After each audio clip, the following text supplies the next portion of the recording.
Hem de controlar la diabetis si volen guanyar la cursa o el Manco Intentaró, si no la controlam malament. I per això tots els ciclistes de l'equip Novo Nordisk, a més de carregar el mallot de menjar, també hi han de ficar l'insulina. Ells fan visible una malaltia que afecta 371 milions de persones al món.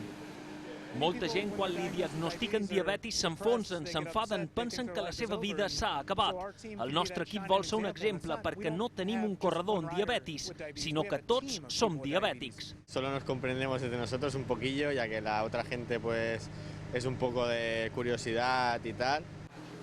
Un equip de metges controla el dia a dia d'aquests corredors i ells mateixos són els que s'han de controlar durant la cursa. Sí, llevamos un sensor y podemos ver cómo van nuestras tendencias de azúcar y tal.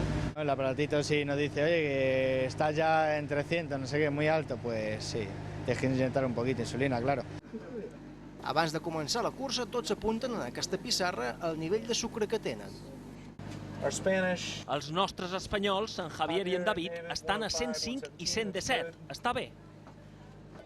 És la primera temporada que corren amb aquest lema, el mallot, canviant la diabetis. Volen demostrar que poden estar al nivell de qualsevol altre esportista. Evidentemente, si las cuestiones fisiológicas son las mismas que, por decir un nombre, que Contador, pues puedes andar como él, ¿por qué no?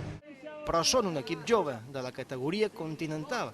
El seu objectiu és poder disputar el Tour de França l'any 2021.